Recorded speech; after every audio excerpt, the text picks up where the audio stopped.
want to show you guys something real quick before I get into this. Right here, I've come up here probably like 3 or 4 times now, maybe more than that, 1540 Broadway. This is where I first started out, my first job ever in the music industry, and at that time, this was BMG. I'm not sure who they are. But the point of this story is, one floor up the top of us was Clive Davis and Arista Records. And so, at that time, probably a couple years before then, Jaguar Wright probably came to the fray, right? And I think she was signed by Clive maybe in 90, I want to say 96, 97, somewhere around there. All right, now I didn't come to years later, whatever the case may be. Let me see if I get this in the camera right here. There we go. So I didn't come until years after that, or whatever, when she was signed or whatever. But shout out to her for that. And once again, like I said, this is my first building right here. I don't know where y'all can see that. 1540 Broadway. This is the former BMG building. Right here, with through those doors, we used to walk from the other side, and we walk, hold on, I'm gonna walk you guys over here. We used to walk from outside of there. This is where the stars came in too, but there used to be a door right there where you see that window. Now it's a window, but there used to be 2 doors right there. And so I would walk through those 2 doors. I walk in the music store, walk out the back, and then walk into this door right here, and then this would lead straight in there. And at that time, it was a little bit different. Like, the desk was right there, and as you can see now, it's right here. But the desk was right there, and that's about different. And then there was like a big TV up there at the top somewhere. So check this out. I'm gonna get into Jaguar while I want to talk about her a little bit, because like I said, just like me, she was right here in this building when it was with Bad Boy Entertainment. Now, I saw the latest video she threw up. I didn't put it in the description box, so don't go look for it. And the reason I didn't do that, you find it on your own, all right? Find it on your own. The only thing I do want to talk about, I just want to talk about it real quick and then I'm gonna get out of here, right? The only thing I want to talk about is the music industry. That's what I want to put my main focal point on right now. And I'll say it like this. In a vise of marketing, let's say that, right? Jaguar, what you're particularly doing right now, is not matching up to the type of fanfare that you deserve. You sung with Jay-Z, for crying out loud. Jay-Z. Now, I don't care what you say or whatever the case may be. In this city, that matters. This is New York City. Now, this is the funny thing. A lot of y'all call her washed up and everything like that or whatever, but I heard her in a video on her call today say, yo, they want me to come up to the studio. Take your ass up to the studio, stay offline, and let the proper procedures be how they ever made their leg. But you gotta get offline. You're giving everybody a show again for nothing. For nothing. So stop giving these people online a show. That's what they want to see. And later on, I swear to God, they're going to use it against you. Even if everything you say is ultimate truth and it is what it is. You come from this right here. And like I said, let me turn this around. This is the first building I ever stayed in. 1540 Broadway. This is where I got my start, right here in this building. We used to park the promo van between right here, and literally everybody was in this building. At one time, you had Luther Vandross, you had everybody. We was here when Clive was here. This was formerly BMG. Now I'm not sure what it is. Last time I looked, I thought it was Adobe or something like that. I'm not sure what it is now. But irregardless, this is where I started at, right here, 1540 Broadway, New York, New York. Clive Davis and Arista Records were up, I don't know, I think we were on the 20th floor or something like that. It was something like that. We were high up. I think it was like on the 16th, 17th floor or something like that. I can't remember. And then 2 floors on top of us was Arista Records and Clive Davis, who gave Puff the distribution deal. So the funny thing about it, right? The reason I mention that is because Clive Davis is inclusive in my history too. And then another history that many of y'all don't know, likened to Jaguar Wright. She got a start. She got signed by Clive. Clive used to be right here in this building, and if Clive had not gave Puff that deal, they was in the hood, the old office. I know where it was because later on, my boss Sean Prez, he placed his business there, Power Moves Makers. Shout out to Sean Prez, Power Moves Maker, him and Rich Dollars. the Official Boys Club. Shout out to them. If anybody knows the name Sean Press, Malcolm Miles in the music industry, you know what I'm talking about. Noted men from different facets of media, from Fox, CNN, and a couple other outlets. This building means a lot to me because, and I'll tell you why. And then I'm gonna get into a little bit of Jaguar some more. This building means a lot to me because I told y'all the story just the other night. I said to y'all, I remember when I told my friends, I said, yo, listen, well, my friends at the time. I said, yo, I'm gonna get into the music business. They was like, yeah, all right. You know what I mean? And it was literally meant to be because the first day I came down from Connecticut, I was standing right around the corner here. I'm gonna pan the corner camera around the way. So I walked back up and you see about right there where that first beam is, I ran into my man Rome. And they all had the Bad Boy sign. And it was, Bad Boy was popping right then. This was like 2001. And so when I say that, this is the first building we were in right here. Turn this camera around. This is the first building we were in. And the reason that's significant, because I'm talking about Jaguar, Wright. Jaguar got signed by Clive Davis. And we were in this building. Clive had just gave Puff the distribution deal. So we were in this building, right? Oops, sorry about that, y'all. So we had just got into this building. Now, funny thing about the whole thing, you can giggle all you want to, it doesn't change the fact I'm still somebody bigger than you. You have a lot of people, I just want to get off the side for a minute. You know, I'm all with, you know, tranquility and everything in society. But I hate when somebody white walks past me and they got something sarcastic to say, but they'll be the same person later on to say, they were bothering me. No, you're being agitated. You know, don't be agitated. The reason this building is a lot to me, like I said once again, is not only for that ride, because of Jaguar Wright's ride as well. And one thing I got to say about Jaguar, regardless of what you say, she ain't throwing out no albums or whatever, I'm trying to give her inspiration so she does throw out an album, and I think she's working on something. But this building right here, we both share history. Clive Davis. And what would Clive tell you right now? The same man behind the likes of Whitney Houston. Whitney Houston was in this building. I never met Whitney when she was in this building. And I did meet Prince in this building.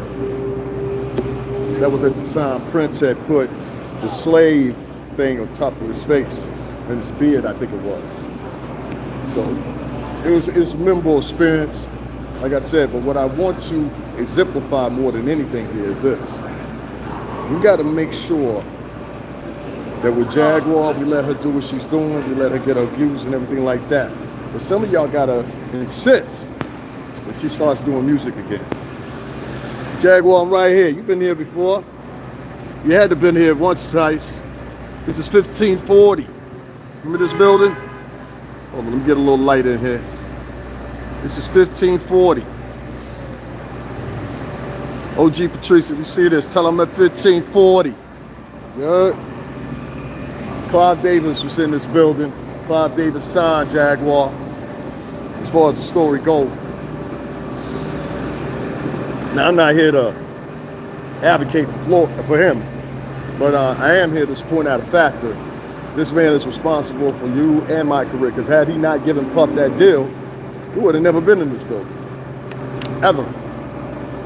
And out of all the distributors we had, including Atlantic Records, including finally Interscope Records, and then now, what is it? I forgot who exactly he's with now. I think it's the one that Bobby Shmurda and them was supposed to get signed to. I forgot the name of that record label. Babyface, L.A. Reid used to be over there. This is monumental for me. I just want to say, Jaguar, keep your ass off the internet, please.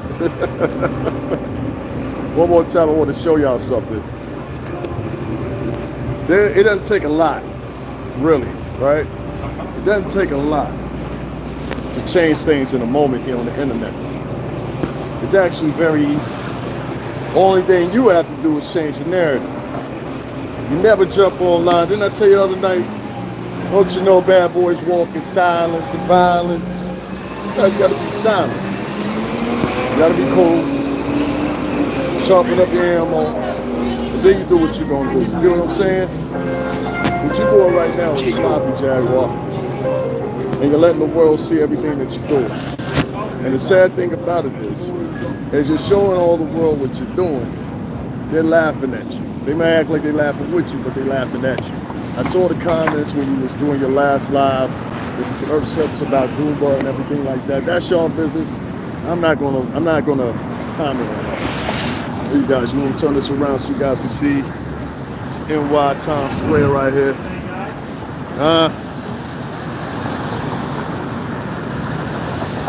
I'm not here to give any type of dialogue as far as it's concerned with her marriage. That ain't my business. I ain't a marriage counselor. I'm not that type of lawyer. You understand what I mean? But if I had to talk in this reality, the perception that people have versus what's really going on are two different things. The perception on one end, Jaguar, is this. A lot of these people think that for some reason or another, you're a complete joke now. I know you're not. We know you're not. But this is how your crowd looks at you now. And especially when you're trying to launch a network or Roku, whatever the case may be, you're going to have some disadvantages when you advertise like that. And the first disadvantage you're going to have is this.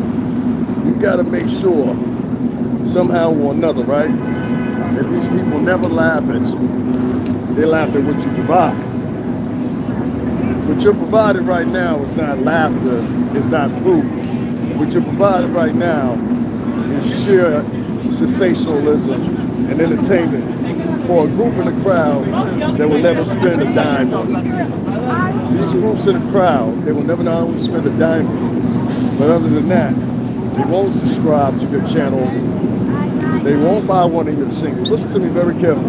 They're not going to buy one of your singles. They're not going to do any of that. So instead, what they're going to do is they're going to use clips and excerpts that they find, piece them together, edit them together. I do this every day. And what they're going to do is they're going to put it up and they're going to form it in a narrative that they want to form it in. She did this. She'll get some context based on their own psychoanalysis of what's going on in the moment. And then that's it. Now you got another story. They've created 5 or 6 narratives around Jaguar that they don't know to be true or not true. And I hate to say it to you, but in situations like that, you can get sued. And whether you win the litigation or not, I don't know. That's up to the judge. But I will tell you this much. You can damn sure be brought into court for it. I've seen it happen a million times with artists. They come in, get somebody to say something about them. They feel however they feel. And that's what it is. So I had to move over to the side, guys. It's a little drizzling out here, whatever. So let me wrap this up real quick, right? When it comes to Jaguar, this whole thing, you guys see me? All right. I got like a bright light under me. Let me try right here. Let me try over here. I got this bright light behind me. Okay, here we go. So this is the thing, right? Jaguar, keep your business out the streets. And tú sabes, mamita. Diablos, signos. Esta es su esposa. Esposo, para mí eso. Entonces eres la esposa, tú sabes. Creo que sí, nada, pero no YouTube. Nada más, nada más. Ponle la gente ahí, entonces ven tranquilo. They're going to use you. They're going to use your clips. They're going to use everything that you got. And what they're going to do is they're going to clip it together the way they want to. They're going to direct their own narrative. And nobody's going to give a crap about anything you have to say from that point on. So, listen if you do, listen if you don't. But I'm talking to Jaguar. I don't care about your cash apps right now. I don't care about the views. I just hope that she sees it. Or OG Patrice, shout out to her out in Arizona. She sees it. We've got to stop having our dialogues about family online. See, there's a thing that the kids do on Facebook, the kids. And what the kids do is they go on Facebook, they be like, I'm mad at so-and-so, and I'm breaking up with him, and I don't ever want to see him again. And then the guy gets on there, and he's like, and I'm breaking up with her, and that ain't my baby, and the blah, blah, blah, blah, blah. This is teenage shit. You understand? And so when you do it, you just adapt it and put it on YouTube. It's no different. It's still teenage shit. You understand? Excuse me, if this is your first time here, I curse sometimes and things like that. I'm a New England New Yorker, so that's what the fuck we do. Irregardless, if you don't know what I'm talking about Jaguar, Wright, commercial, accolades with Jay-Z and many others. And shout out to Jaguar, Wright. Can't take that away from me. Can't take it away from me either. I just spent 17 years in the music industry. What are you gonna say? I made $80,000 this year. That's it. I've seen a Brinks truck pull up for $100,000 in Miami. You ain't never had a good time till you see shit like that, huh? The point I'm getting at is here. Jaguar and myself have had a different experience than most of you guys here on YouTube. And speculate, think what you want to, or whatever the case may be. So you see it through the eyes of, if I hate to say it like this, the comedy. All right? And that's not insult or anything like that. It is what the fuck it is. The amount of time that she spent in the music industry, the amount of time I spent in the music industry, I've seen money get thrown away left and right. I've seen motherfuckers be multi-millionaires, double digits, and go down to zip 6, 7, 8, 9 times. You know what I mean? Shout out to Bad Boy Entertainment, but it is what it is. Shout out to Interscope, but it is what it is. A lot of people lost a lot of money for different reasons, whatever the case may be. That ain't my business. Some people want to lease something every 5 minutes. Some people always want to fly fucking private. Some people want to get the biggest hotel room every city, you know. So that is what it is, and that's what happens. After you run into debt for a little bit, you start examining your finances, and what you find is the money that was first coming in, it ain't coming in no more. That's how the music business goes. After a minute or two, it don't matter how big you are, sooner or later you fade. Even Jay-Z's in the decline right now. So on that venture anyway, music ain't got as much money as it used to have in it, so that's one thing. Two, I don't know what the residuals are the Jaguar Wright sees monthly. So everybody and every artist is different. One artist can see this many residuals, another artist can see another amount of residuals. It just matters and it's a precursor of who the artist is, right? So none of y'all know that.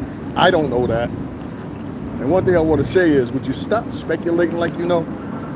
A lot of y'all are online, matter-of-factly, talking about somebody's finances, talking about people's livelihoods, what they do and don't have, where they living and not living.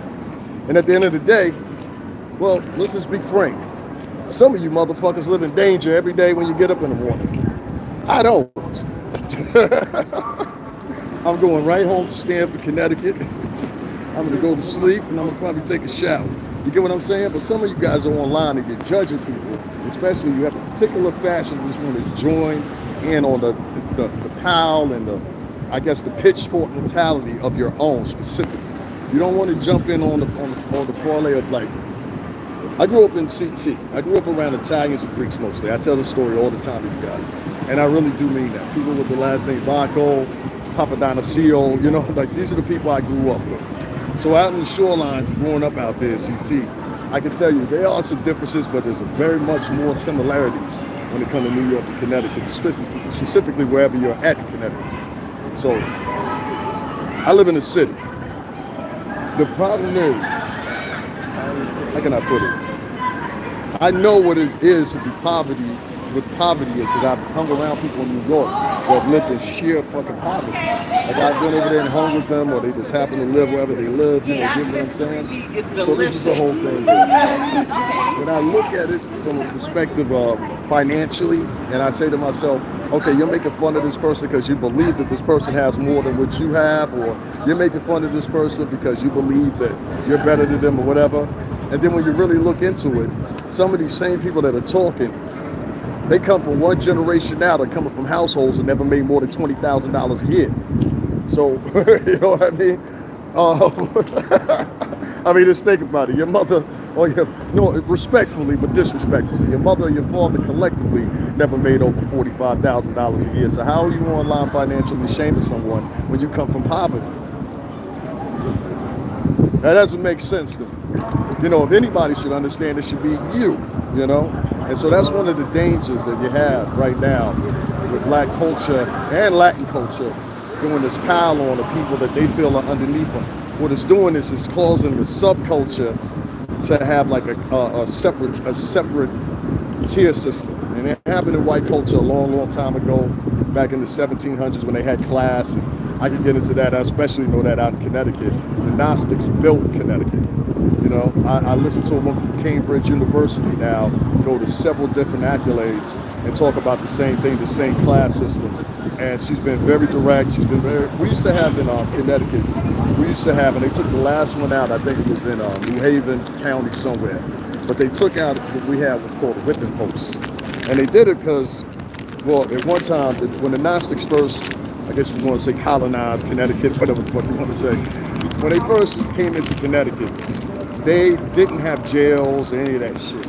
Jails and really a lot of laws didn't even come into place until property came into question. And it had more to do with people when they were dying and who they were locking the property off to. And sometimes they didn't want women, I'm gonna keep it real, they didn't want women in particular to own property of their husbands and shit like that. It is what it is. I ain't got no problem calling them misogyny when it was really real like that, but we ain't in the wagon trail days no more. You know what I'm saying? So, give me a second here. I want to say this the right way. With that being said, we got a lot of financial shaming online, specifically on YouTube and Twitter. I see there's a lot over there. Instagram has a lot of it. Look what I got. And like I said, a lot of these motherfuckers come from poverty. A lot of them just dress real nice and look cute, and they go into the 7th floor in the projects. You know what I mean? I'll say again, I'm going home to Stanford, Connecticut. I ain't trying to be an asshole, but it's an obvious difference. I don't give a fuck what you say. And I'll always lived in Connecticut. So if I wanted to get online and financially shame people, I could. I worked in a record label for 17 fucking years. I made well enough more money than I could handle, so it doesn't matter. My point is, give me a second, guys. I'm lighting this cigarette. If it's the first time with me, I smoke on camera, I curse sometimes, and sometimes I might belch, drink coffee, whatever the fuck. This is what we do here. And somehow or another, it's earned me tens of thousands of followers, so I'm doing something right. Welcome here if this is your first time. Write something in the chat. Let me know you're here. If you're not following me, what I'm saying is, they're trying to financially shame Jaguar Wright the same way. And you putting out your information about what your debacle is with your husband currently and everything that's going on as far as like he might or may not have stolen money from you, it's going to be a problem. Y'all check this out real quick. That was perfect. I don't want to get too much of that. I get flagged. My point is anyway, listen, let me just wrapping this up real quick because it doesn't take too much introduction. You got to stop arguing online, Jaguar. Stop sharing everything that's going on in your life online, Jaguar. Go to the studio, Jaguar. Go to the studio. Please go to the studio. I'm right here tonight because we're working on something new right now. And I'm putting it together. And usually I would record on my phone and just get the bass and everything like that. But now we back in finalized mode. So we're going back to studios and things like that. So I'm feeling real good about my new project. Also, I'll be dropping something tomorrow. Not tomorrow, Friday. I gotta fill it out. If I feel like tomorrow, I'm gonna drop it tomorrow. If not, I'll drop it Friday. It's my first single I've dropped in like 4 months or something like that. So I'm gonna drop something else tomorrow, available for purchase. Make sure y'all pick that up.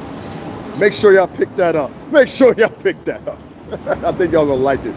It's different from the tone I had with the last song. I appreciate everybody to purchase that. It is what it is. Salute to y'all.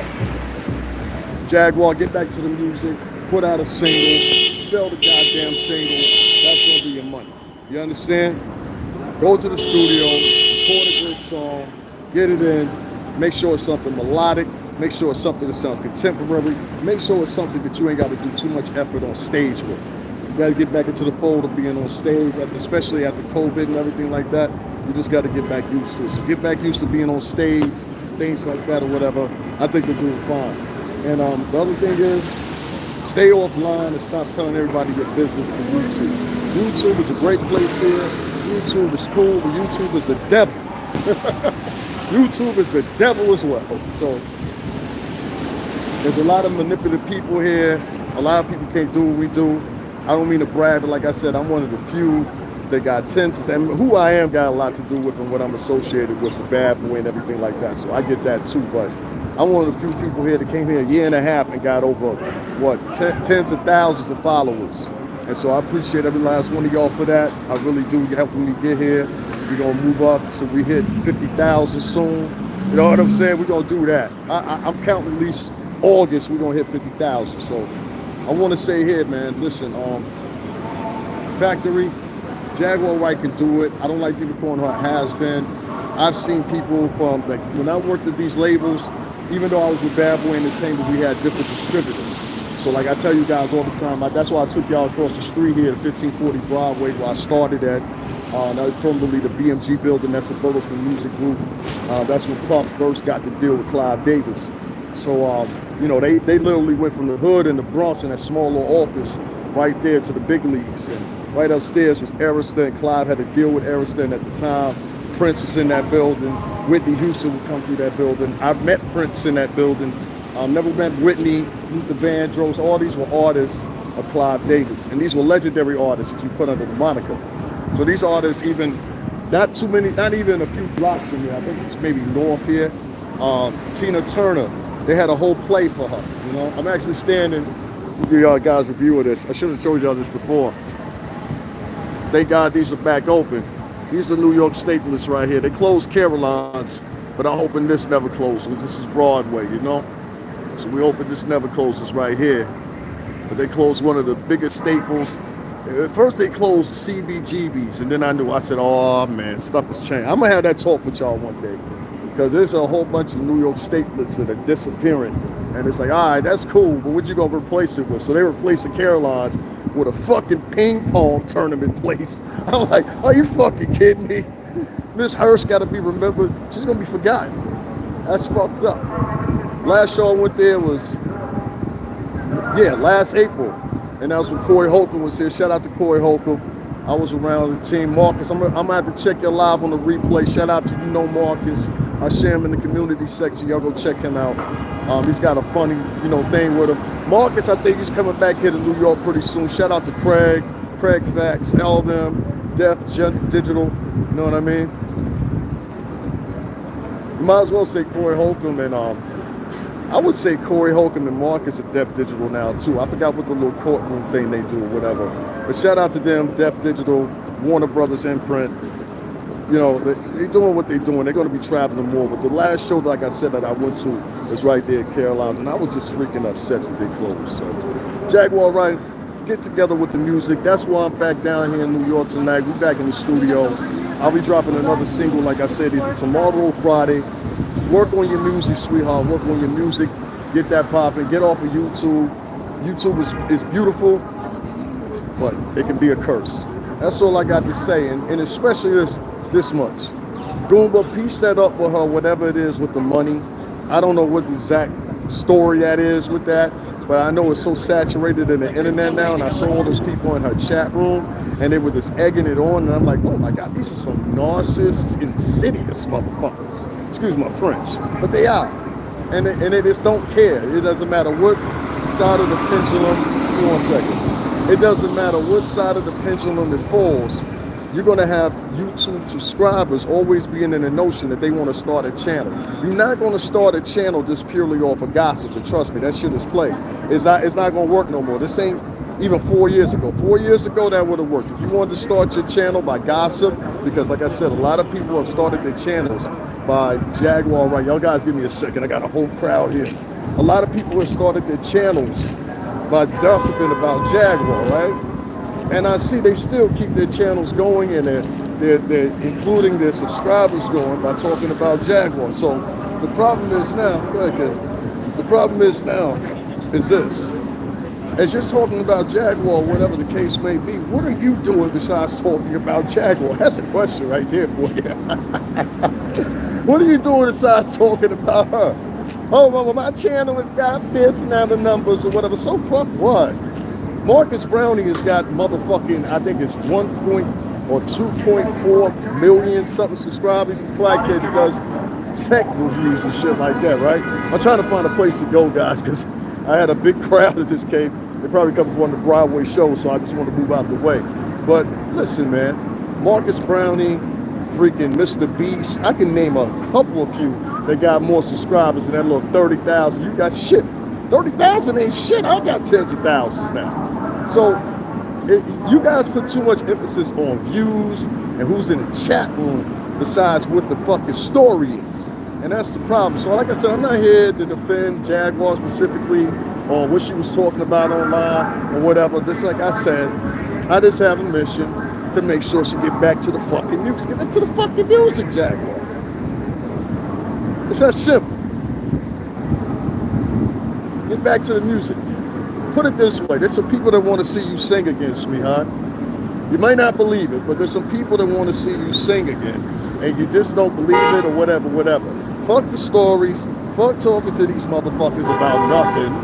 And stop putting your business about you and your husband on the internet, even if it's true. I don't know if it's true. It's none of my business. It's none of my business, none of their business either. You know? And if you want to launch your entity, and that's why I went over there to the old building or whatever that I first started in, Clive Davis is in that same building, you have to start thinking like, what would Clive say? And the reason I say that, I'm talking about in the sense of sensibility of business. I'm not talking about in the sensibility of however you feel about him socially, however you feel about him religiously, morally, all that shit. I'm talking about the aesthetics of business. The business we come from, the music industry. Make sense? What would Clive do? Even with Clive right now, you still got to go to this fucking Billboard luncheon to be somebody. You get what I'm saying here? You know that. Y'all don't know about that. We got personally mentioned by Puff at that same Billboard luncheon. I think it was probably a year before the pandemic started, and he actually shouted all us out individually. So shout out to Puff for that. Oh, well, not individually, collectively, excuse me. And I appreciate that. Our department, he shouted us out and everything like that. So shout out to Diddy, shout out to Puff for that. My boss for 17 fucking years. Jag comes from the same industry, comes under the same man, Clive Davis, and it's like, listen, Mom, fuck these niggas on YouTube. They ain't gonna get you paid no more. A lot of them broke. A lot of them caught Jesus all of a sudden. A lot of them think there's psychologists all of a sudden now. Everybody's a psychologist and everybody's a fucking saint and spiritual. They spiritual. But can't quote you one motherfucking verse out the Bible. Ain't that a shame? They so spiritual, but they can't quote the Bible, they can't quote the Quran, they can't quote the Torah, they can't quote any of these fucking books. Excuse my French. But they spiritual. So don't call attention to people online, because lots of people just have acting roles. That's all they are. They have acting roles, acting personalities. This is why I get on here. This is why I curse. This is why I talk the way I talk. And people can't understand, how did he stay in the music business all that time around? All those people was around. Because I was myself, and that's what people liked about me. That's one of the things that my personality gets you in the music industry, is to get you a lot of friends.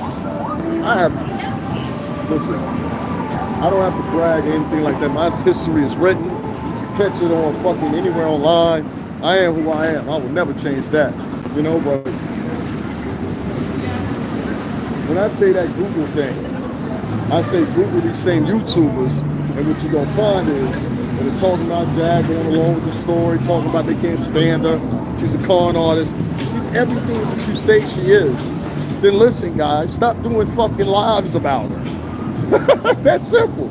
If you didn't care, stop doing lives about it. That's all I got to say. Jaguar, stay offline, get into the studio, do what you're doing. I got to get to where I'm going for this little song that I'm doing. Y'all make sure to buy my single. I'm going to do it, drop it tomorrow or Friday, one of the two. I am without a label. I want to make that very clear. All right, I'm without a label. So, because I ain't taking 3 cents per spin. What is it, 0.03 cent per spin? I don't even want my shit on Spotify. So that's what we're doing, the same maneuver Nipsey Hussle did and everybody else. We're going to charge a little on for my shit. That's to get me up. And once we do that, that goes towards more studio and everything like that. The only reason I'm using the studio, and I know a lot of people don't, is because I'm singing. And it's like, if I was a rapper, it would be different. But as a singer, you definitely can't go into... You definitely can't, pardon me, y'all, I'm trying to get across the street. You definitely can't, as a singer, you definitely need people, because I don't know how to do auto-tune, I don't know how to do any of that shit, you know? And there's a few spots here and there that I'm gonna have to have auto-tune, things like that, or whatever the case may be. So That's why I need a studio this time around. Daddy's House, Quad Studios, Electric Lady is still available for me. That's this guy, Jesus Christ, Jimi Hendrix.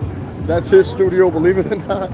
He built that studio before he died, down in the 20s. So shout out to Electric Lady, Alicia Keys, a lot of people, Beyonce, a lot of people recorded in there.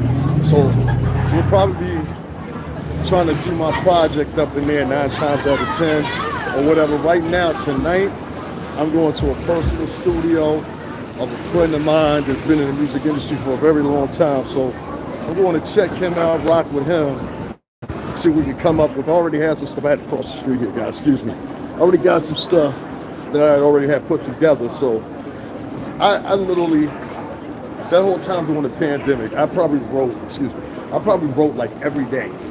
And like, you know, everybody that's in the music industry and know the songwriting process, you know what I mean? It's like, it ain't easy, you know what I mean? I did a lot of rewrites. That was mostly because the bars, how you do it. The bars and everything like that for writing music is different from writing rap.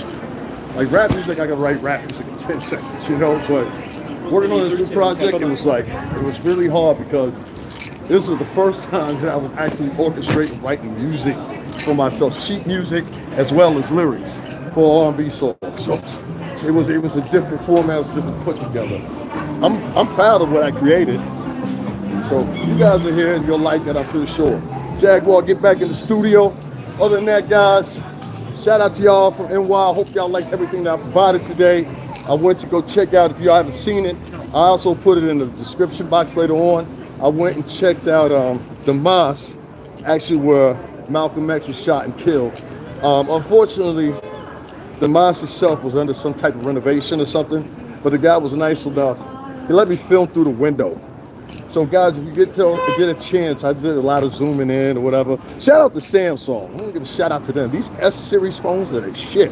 That's some free promo for y'all. In case y'all want, you know, I got a couple thousand, 10,000 followers, something. You know what I'm saying? I ain't ashamed. So, you know, if y'all want to do a little link or something, let me know. You know what I mean? I'll take checks. Anyway, thank God for this S-series phone because I was able to zoom in and I actually caught a statue they had placed there for where he was assassinated at. They also had a whole bunch of memorabilia in there, but it was the mosque itself, and it was hard. I felt that, you know. I at least got to go in or whatever. When they opened, like I said, I promised to go back in there and check it out a little bit more for the interior, but you could just recreate everything in your head. And you see the autobiography that they did with Denzel Washington of Malcolm X's life. It was realistic like that for me, you know. So I did that. I wanted to do that yesterday, but it was snowing out in Connecticut. We were snowed in a little bit in my area of Stanford, so we didn't get to do that, but I had y'all, you know what I'm saying? So I wanted to end off Black History Month just like that for you guys and let you see that and, you know, whatever. All right, so guys, I'm out of here. I want to eat up my battery. I might want to listen to some music or something. So make sure you hit up the Cash App, $STRINGERBELL80. That's Stringer Bell 80 on Cash App. Guys, make sure y'all hit that up, support me. Give me a coffee or something. That's all I'm asking. And other than that, I will be with you guys later. I'll probably be doing some uploads, stuff like that or whatever. I got a real good story about somebody in particular that I caught of a particular gentleman saying something on a podcast that I think y'all gonna have funny. And he said it during Black History Month, that motherfucker. You know, I don't get mad about stuff like that. You can't. Listen, I live in Connecticut. Everybody's racist. You know what I mean? Everybody's racist. We grew up like that. So it's like, you know, and we hold nothing to it because I still have a beer with you. You know what I mean? I'll still kick politics, man. I'll give a shit. You know what I mean? Just let me know that's how you feel. You know, if you feel that in depth to it, if you feel that dedicated to it. And that's one thing I've always admired about my state is that in particular, you know. Get back to the music, Jaguar. I'll talk to y'all later. Y'all make sure you hit up that cash. Y'all support me like y'all support everybody else. I'll talk to y'all later. Have a good night, y'all.